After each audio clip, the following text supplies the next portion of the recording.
这几天一直在营地这边等电机啊，所以除了做饭吃，就是收拾东西、打扫打扫。说实话的，还是喜欢在路上感觉啊。停在这边几天，感觉特别无聊，然后睡眠也不是那么好了，因为可能是闲的吧。把所有要洗的洗一洗，把所有该刷的刷一刷。现在晚上的话，温度又降到了零下13、14度，白天的话最高温度只能达到7、8度啊。所以本来想把身上这个羽绒服也洗了，但是还是算了吧。前几天洗的羽绒服到现在都没晒干，因为根本就没有来得及化掉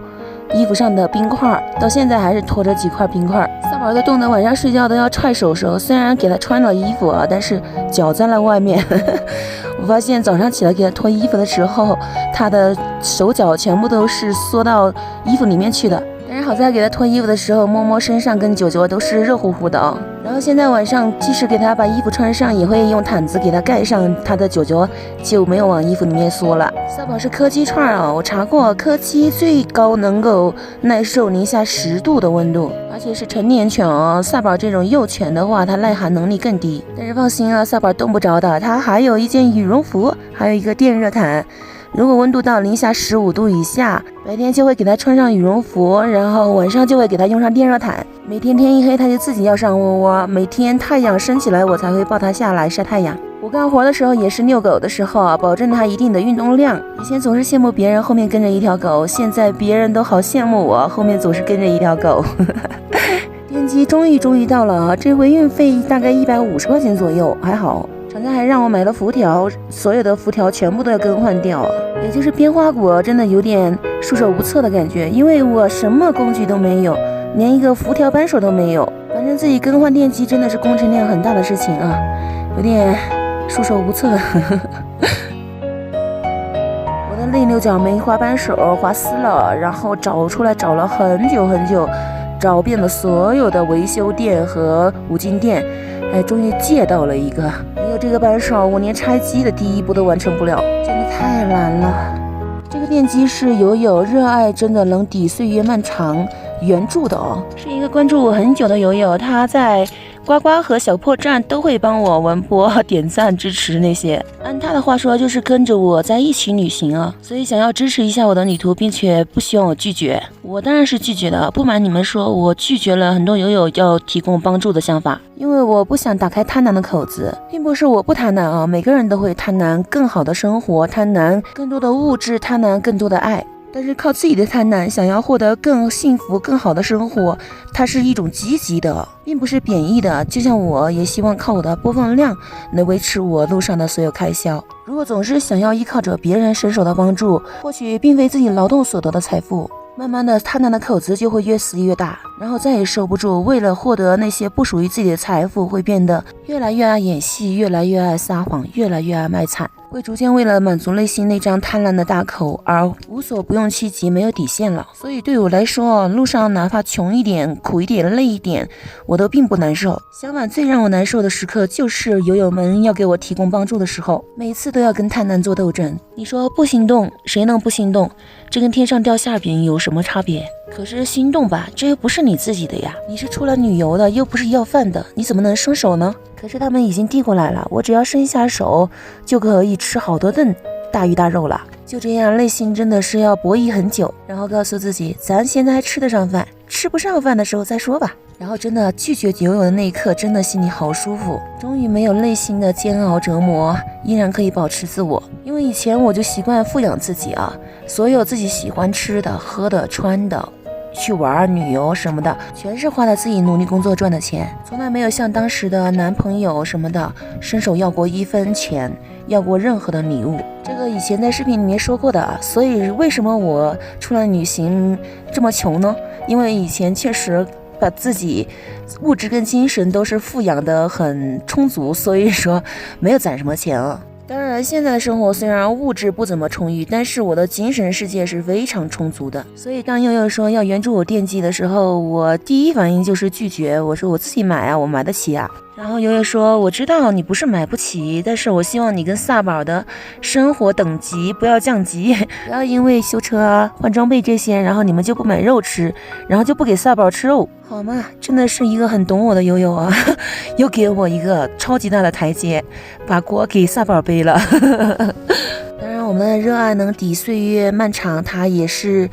很懂，也很替我着想。他说，你惦记我帮你买的，但是你不要在网上说嘛，这样有些黑文就不用来嘲讽你啊什么的。我说不行啊，如果有些事情我不想说出来，我可以隐瞒啊，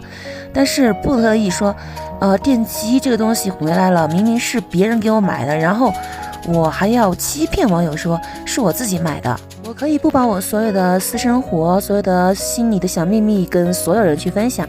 但是我要保证我分享出来的绝对要是真的。对，我不希望撒谎、骗网友、骗粉丝，这是我做视频一直坚持的，我不希望将来会被改变。所以说我也特别害怕你们老是说要帮助我、援助我，真的是特别大的煎熬跟挑战，真的很害怕贪婪的口子会吞噬我的自我，吞噬我现在所有的底线，所有的坚持的东西，认为对的东西啊。好吧，花了4个小时左右，我自认为我的整个画骨编好了，整个轮圈已经弄好了，但是上完之后发现，不对呀，这个好像格式不对啊，所以它整个网面看起来有点乱七八糟啊，真的是一件头疼的事情啊，因为你上完了之后再拆下来比上还要麻烦。对，这就是编画骨，真的是给我500块钱我都不愿意干的活。别说这个小镇没有修自行车的啊，就是有修自行车的，我觉得低于500块钱他都不会帮我弄这个车轮。给你们看看吧，就是因为交叉这个间隔的插了1个孔，所有的都得重新来了啊，没有办法，我编的交叉是没问题，但是错过了1个孔的一个交叉位的话，它就变成了辐条的整体倾斜度过大啊。调整的话就是要全部拆开，然后整体的向左边移1个孔。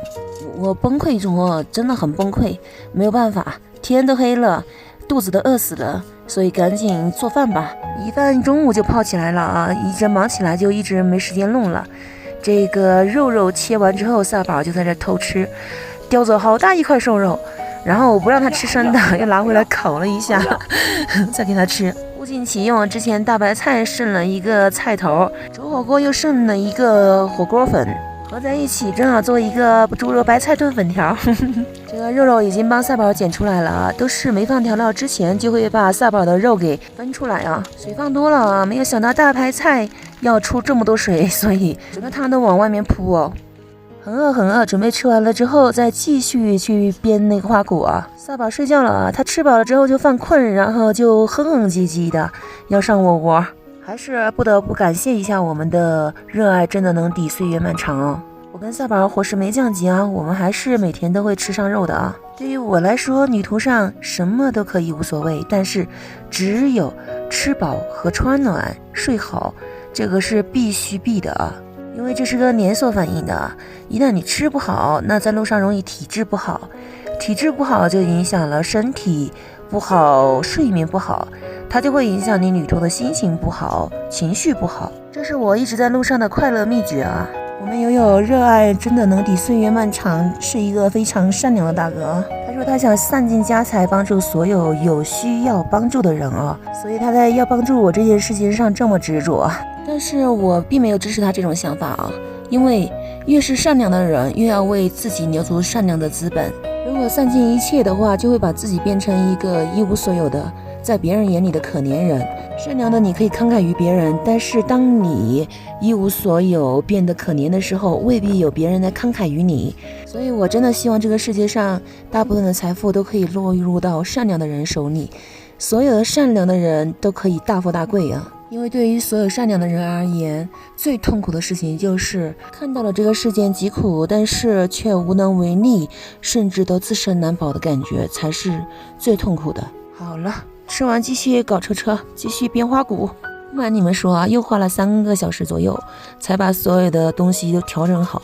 但是发现调整完了之后，为什么这个辐条长短不一呢？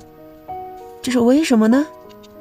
我什么工具都没有啊，我也没有辐条扳手，我也没有那个什么校正平衡的东西，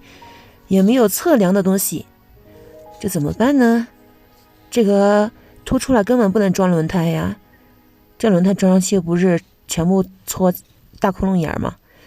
哎，问了厂家还没有给我回复啊，怎么办？